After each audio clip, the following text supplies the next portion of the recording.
The morning the lake went silent, I knew something had gone terribly wrong. It wasn't the kind of silence you get at dawn, when mist hangs low and the water breathes in slow ripples. This was heavier. Wrong. The frogs had stopped croaking. The dock creaked once and then settled, like it was holding its breath. I stood on my porch with a mug of coffee going cold in my hands, staring at a narrow wooden bridge that curved across the inlet, my bridge, and felt the first punch of anger land in my gut. Half of it was gone. Not broken. Not damaged. Gone.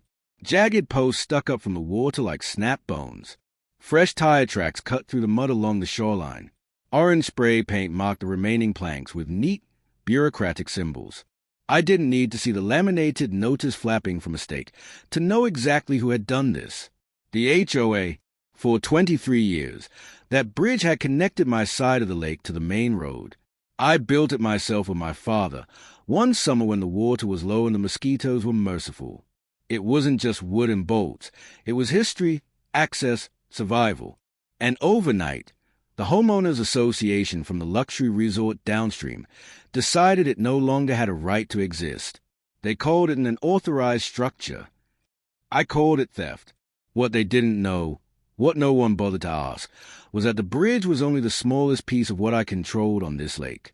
Because while they were busy sipping cocktails on stone patios and advertising sunset views to investors, I was a quiet name buried deep in county records.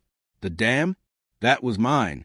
And if they wanted to play demolition games, I was about to remind them what happens when you underestimate the man who controls the water.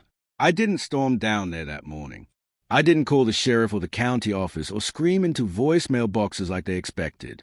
Instead, I walked down to the shoreline, knelt beside the broken planks, and ran my hand through the water. The level was already dropping. That's when I understood the bigger picture. The resort, Lake Verdant Estates, they called it, sat downstream, wrapped around the widest, deepest part of the lake. Infinity pools, floating docks, wedding pavilions perched just inches above the waterline. The whole place was designed around one assumption: the lake would always be full. And the lake was only full because of the dam. My dam, built in 1978 by my grandfather under a now-forgotten agricultural water management permit, it regulated the entire system: flood control, irrigation rights, environmental stabilization. The HOA never looked past their own property lines to see what made their fantasy possible. They saw a bridge they didn't like, so they destroyed it. By noon, my phone finally rang. "Sir, this is the Lake Verdant Homeowners Association. We're calling to inform you that an illegal structure on association-controlled water has been removed for safety reasons." I let the silence stretch just long enough to make them uncomfortable. "You destroyed my bridge," I said calmly. "Removed?" The woman corrected. "It was unapproved and posed a liability risk." "Funny," I replied, "because that bridge was approved in 1999, reaffirmed in 2008, and documented in the same easement that allows your resort to exist." Another pause, papers rustling. "Well, our legal team." "Your legal team didn't check the dam records," I said. Her voice sharpened. "Sir, are you threatening?" "No," I interrupted. "I'm informing you." I hung up before she could respond. That afternoon, I drove up the service road that no one else used anymore. The gate was old but solid, the lock exactly where I'd left it. Beyond it, the dam rose out of the trees like a sleeping animal, concrete face streaked with moss, steel controls rusted but functional. I hadn't touched it in years. No one had needed to. Until now. I stood there as the sun dipped low, listening to the slow, controlled rush of water through the spillway. Every sound echoed with memory: my grandfather's voice explaining flow rates, my father showing me how to grease the valves, the weight of responsibility drilled into me long before I understood its power. The HOA thought I was a stubborn old man clinging to a rotting bridge. They had no idea I was a reason their $4 million resort still had a shoreline. That night, an email hit my inbox. Notice of violation, cease and desist all interference with HOA operations. I laughed, out loud, alone in my kitchen. They wanted a fight. But this wasn't going to be loud, or reckless, or illegal. It was going to be precise. Because water doesn't argue. It just obeys physics. And soon, very soon, Lake Verdant Estates was going to learn what happens when the water stops obeying them. The next morning, the lake dropped another 6 inches. Most people wouldn't notice that kind of change. The surface still glittered. The dock still floated. But I noticed.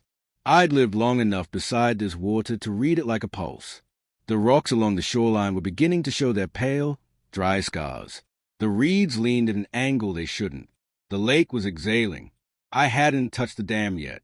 Not officially. I spent that morning at my kitchen table, surrounded by paper. Deeds yellowed at the edges. Survey maps rolled and re-rolled.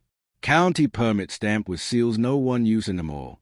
If this was going to happen, and now it was going to happen, I wanted every move documented, justified, and bulletproof. At exactly 9:17 a.m., another email arrived. This one was less polite. Final notice failure to comply may result in legal action, fines, and forced removal of remaining structures.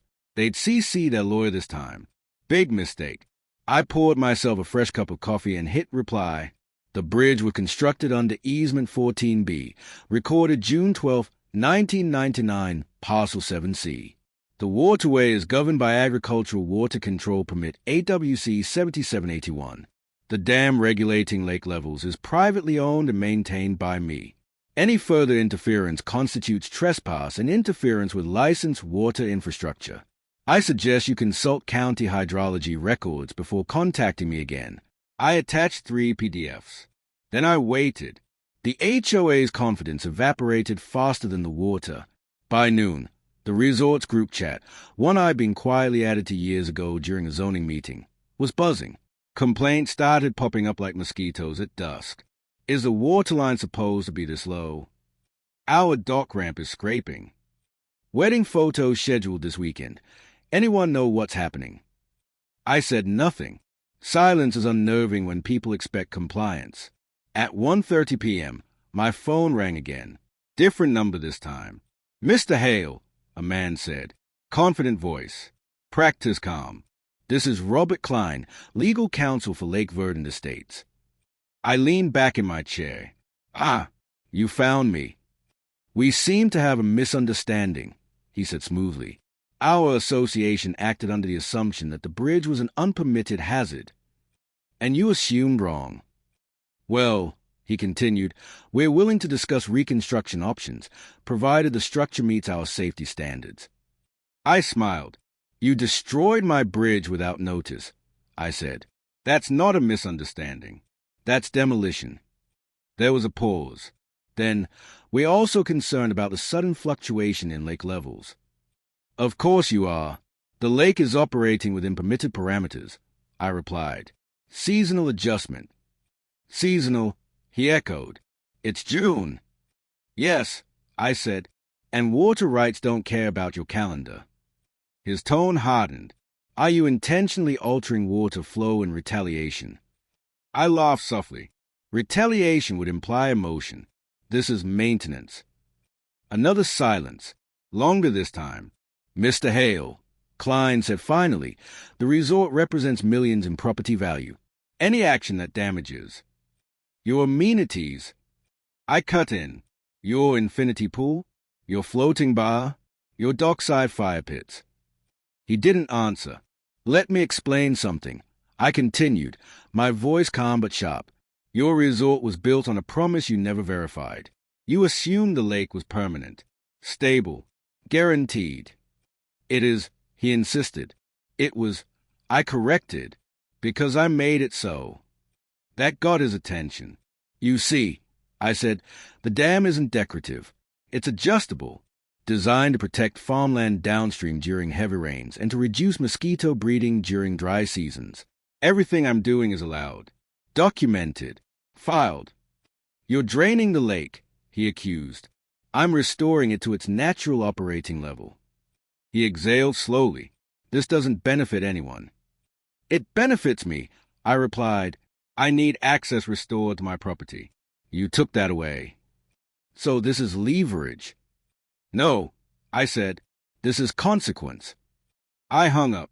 By evening, the lake had dropped enough that the resort's stone shoreline was exposed in ugly, uneven steps. The illusion of luxury cracked when the water retreated. Mud showed. Old debris surfaced. Beer cans, lost flip-flops, the skeleton of a shopping cart no one remembered losing. People don't like seeing what's usually hidden. That night, the sheriff knocked on my door. Friendly knock. Not aggressive. Evening, Tom, he said, tipping his hat. Got a few calls. I figured, I said, stepping aside. Coffee. He shook his head but came in anyway. We're hearing concerns about water levels, he said. Folks downstream are nervous. As they should be, I replied. Change makes people uncomfortable. He raised an eyebrow. You doing anything illegal? I slid a folder across the table. He opened it. Read. Whistled low. Well, he said after a moment, this is airtight. I like to build things that last, I said. He stood. Just don't flood anyone. I won't, I promised. I'm not the reckless type. He paused at the door. You know they're panicking. Good, I said. Maybe now they'll listen. The next morning, news vans appeared near the resort entrance. Local HOA dispute causes lake-level concerns. I watched from my porch as helicopters buzzed overhead, reporters pointing at shrinking docks, confused tourists waiting where water used to be waist-deep. The HOA issued a public statement blaming unexpected environmental factors. They still didn't mention the bridge. That afternoon, a construction crew arrived at my shoreline, unannounced. I walked down just as they started unloading lumber. What do you think you're doing? I asked. The foreman looked uncomfortable. HOA sent us. Said we're rebuilding pedestrian crossing. Not like that you're not, I said. He frowned. Sir, we're contracted. Then tell your contractor they're trespassing. A black SUV rolled up behind them. HOA board member stepped out, sunglasses on, smile strained. Tom, one of them said, like we were old friends. Let's talk. I crossed my arms and looked past them at the lake. It had dropped nearly 2 feet now. The resort's pristine image was unraveling by the hour. And this was only the beginning, because the dam had more than one gate. By the third day, the lake no longer looked like a lake. It looked like a mistake. Where shimmering blue water once kissed stone patios and manicured lawns, there was now a wide, ugly ring of exposed earth. Thick mud cracked under the sun. The resort's floating docks sat crooked, their support scraping against air instead of water. Guests wandered around in sandals and confusion, holding drinks they couldn't enjoy because nothing ruins a vacation faster than realizing the postcard lied. And still, I hadn't fully opened the dam. I watched it all unfold from a distance, binoculars resting on the porch railing like I was observing wildlife. In a way, I was. Entitled panic has a pattern. First disbelief, then denial, then outrage. The HOA was entering stage 3. My phone buzzed constantly now. Missed calls, voicemails, texts that shifted tone by the hour. First, we'd like to resolve this amicably.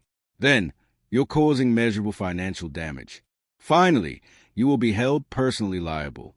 I ignored them all, because that morning, something interesting surfaced near the resort's western edge. Literally, as the water receded, a long, rusted metal structure emerged from the muck. At first glance, it looked like debris, old piping maybe, but as more of it revealed itself, the shape became unmistakable. A drainage culvert, an illegal one. I zoomed in with the binoculars, heart beating just a little faster. That culvert wasn't on any county map. It ran straight from a resort's maintenance zone into the lake bed, angled perfectly to dump runoff directly into the water. Fertilizers, pool chemicals, God knows what else. I laughed, not because it was funny, but because it was perfect. By noon, environmental inspectors showed up, not because the HOA called them, because I did. I'd waited years for a reason to make that call. Never had one solid enough. Until now, I met the inspectors at the access road, handed them a neatly labeled flash drive. What's this? One asked. Drone footage, I said, from before and after the water drop. Pay attention to the west shore. They did. An hour later, the resort's private beach was cordoned off with yellow tape. Guests were ushered away while inspectors photographed the exposed culvert like it was a crime scene, which, Technically, it was.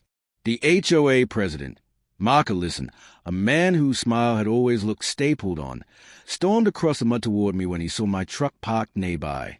"You planned this," he snapped, shoes already ruined. "I planned for my bridge to still exist," I replied calmly. "Everything else is your doing.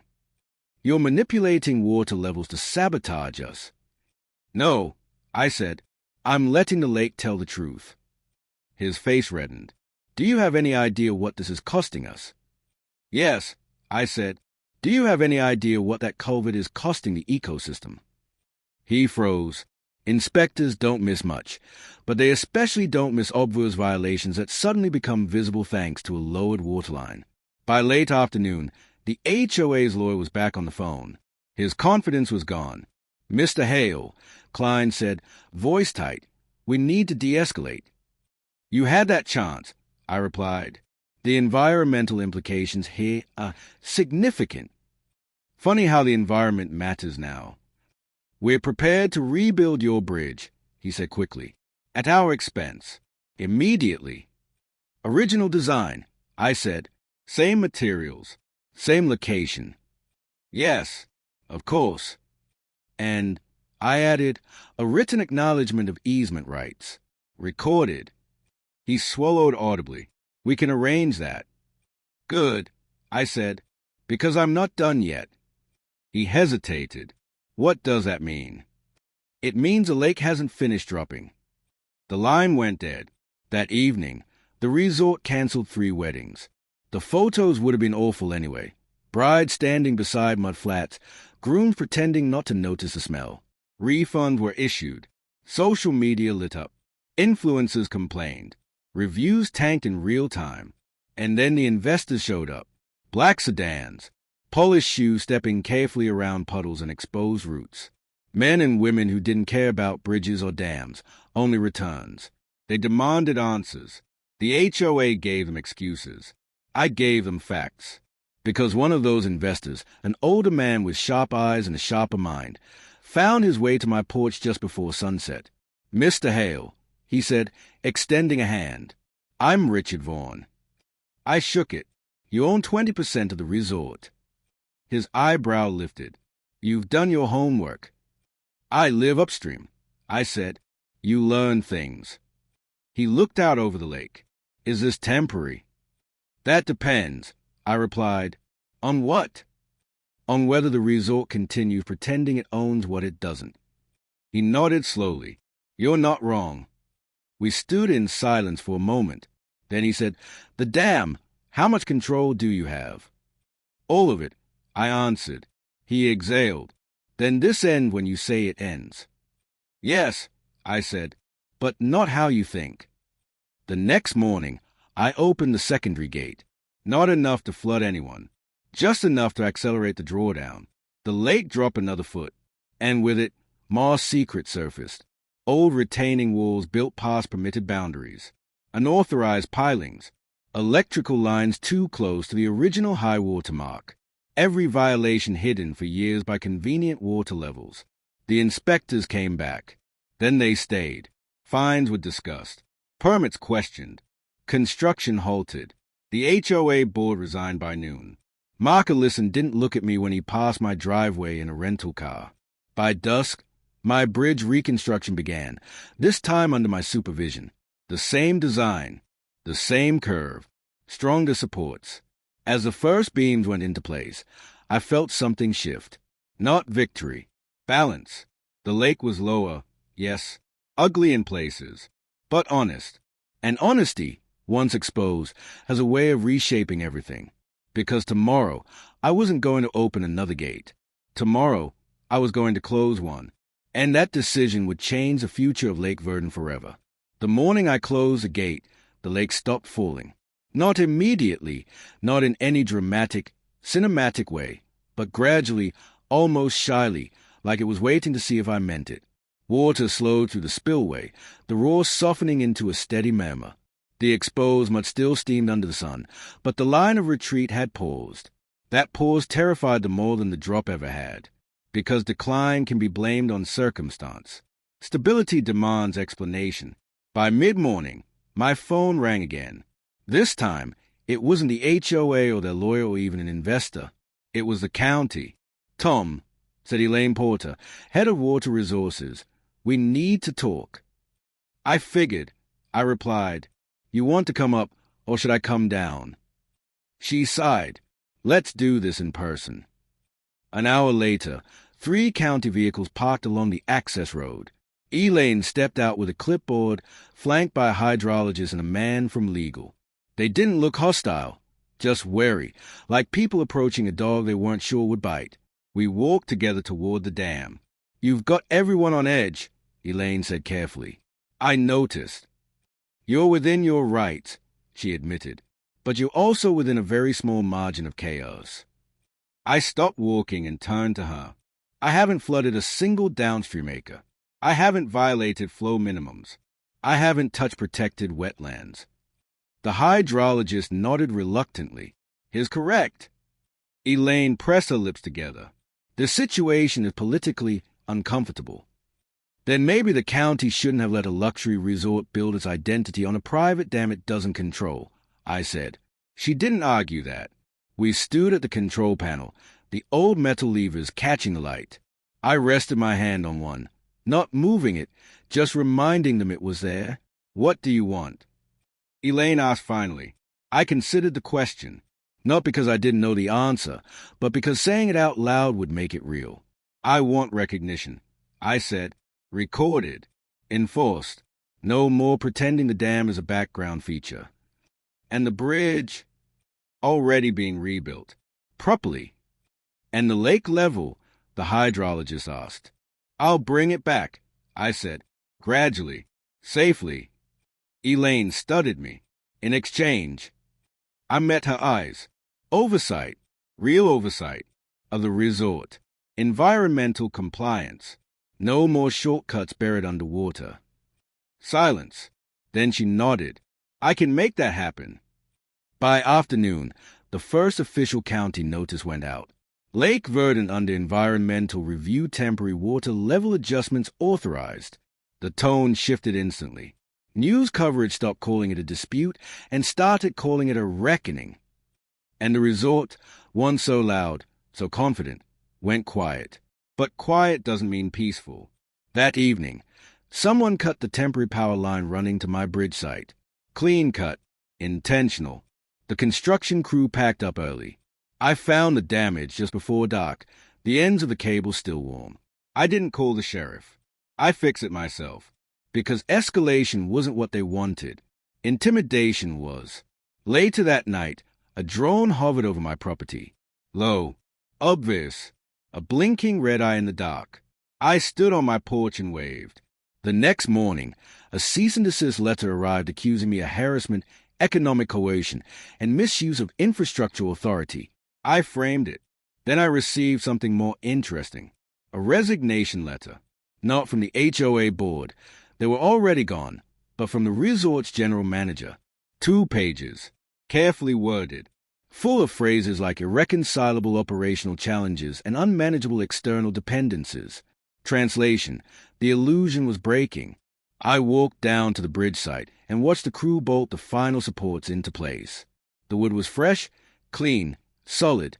When I stepped onto it for the first time, it didn't creak. It held. That afternoon, I opened the main gate slightly.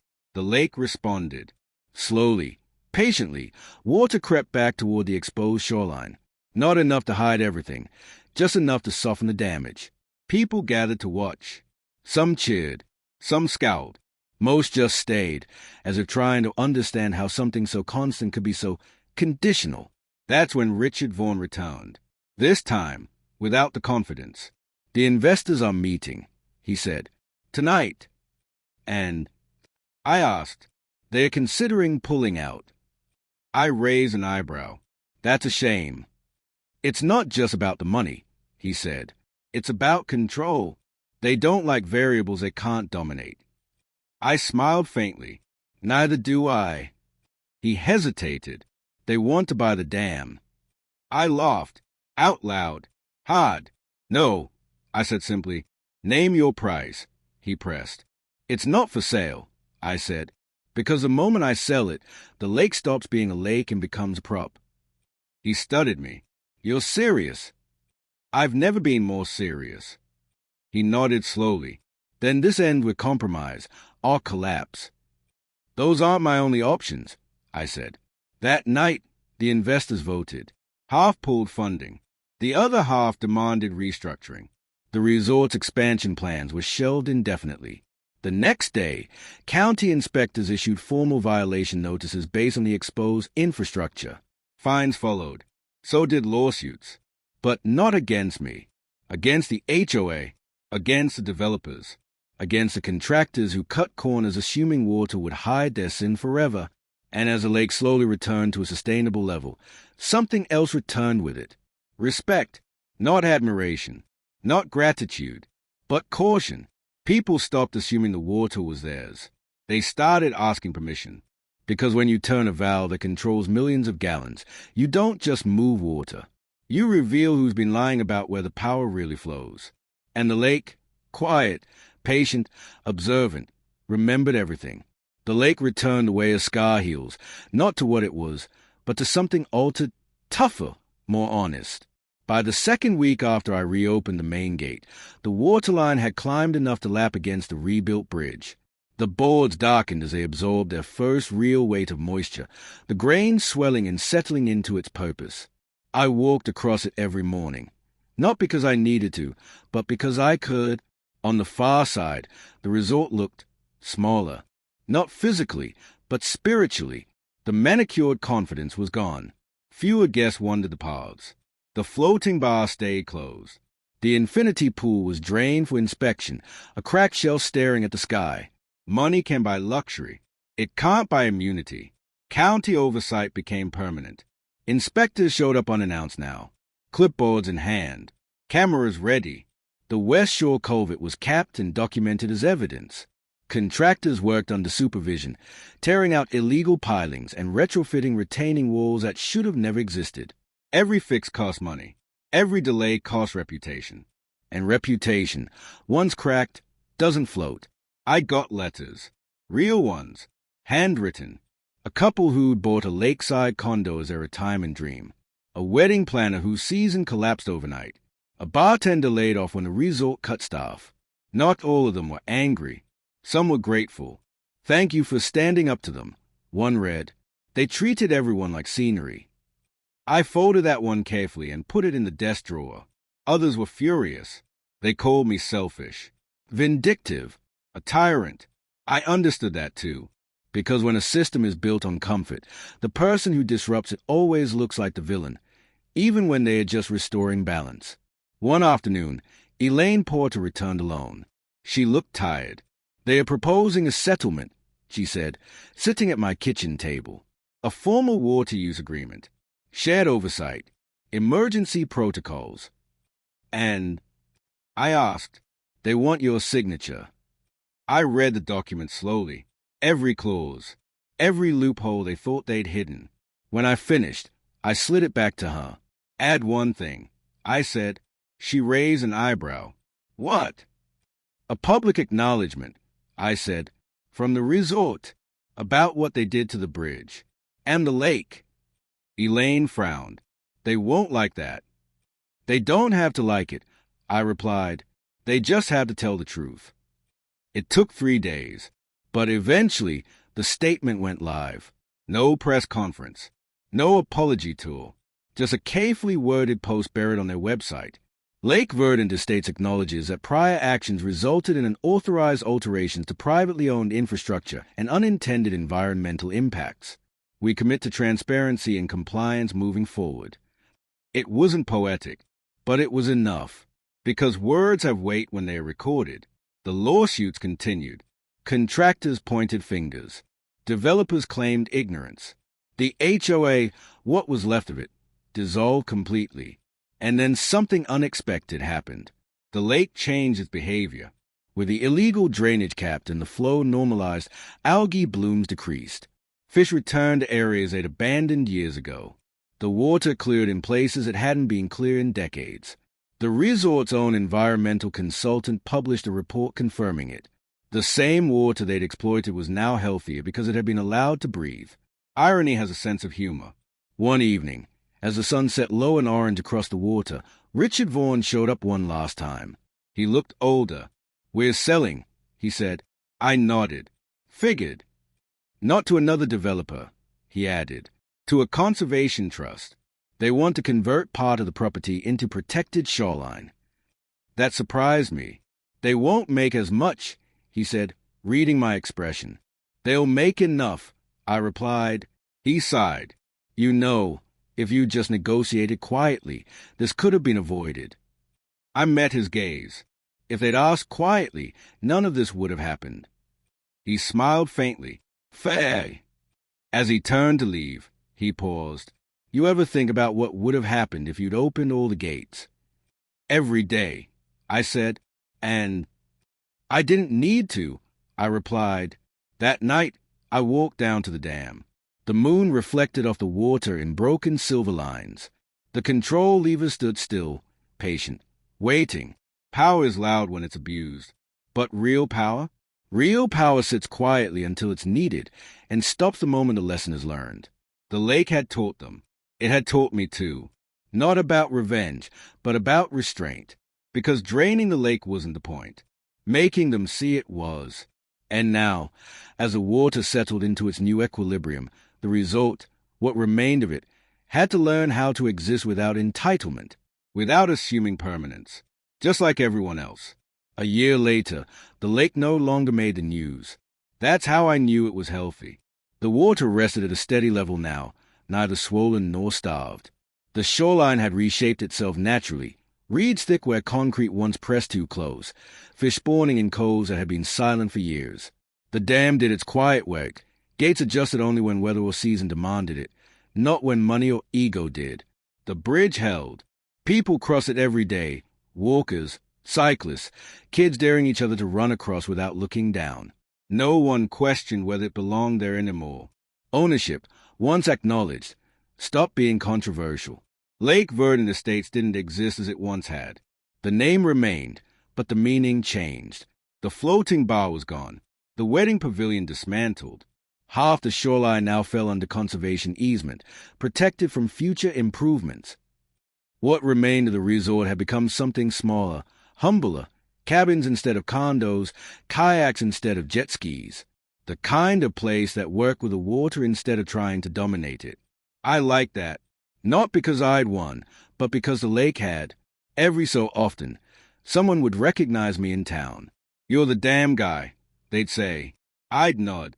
Some thanked me. Some glared. Most just shook their heads like they still couldn't believe one man with paperwork and patience had unraveled something worth millions. They all missed the point. It wasn't about money. It was about memory. One afternoon, Elaine Porter stopped by again, this time without a clipboard. "I'm retiring," she said, handing me a small envelope. "Thought you should know." Inside was a plaque, unofficial, counter-style metal, etched with simple words. Lake Verdant Water Control Structure, originally constructed in 1978, privately owned and maintained. "You didn't have to," I said. She smiled. Sometimes recognition is overdue. After she left, I mounted it near the dam control panel. Not for pride. Forewarning, because time has a way of erasing lessons unless you leave markers behind. That summer, a new group of developers inquired about upstream parcels. I said no. They offered more money. I said no again. The land wasn't just land anymore. It was context. It was balance. You don't sell the keystone of an arch unless you want the whole thing to collapse. One evening, as cicadas hummed and the lake mirrored the sky, I sat on the bridge with my feet dangling over the water. I thought about my grandfather, showing me how the gates worked. "Water remembers," he'd said. "You treat it right, it'll treat you right. You disrespect it, and it'll take payment when you least expect it." At the time, I'd thought he was being poetic. He wasn't. The resort had tried to erase history, permits, easements, ownership, because it was inconvenient. They assumed age meant weakness. Quiet meant surrender. They were wrong. The dam didn't shout. The lake didn't threaten.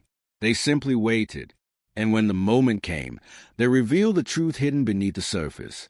I stood and walked back toward the house as the sun dipped low. Behind me, the lake shimmered, calm, full, alive. Not owned, just respected. And that made all the difference.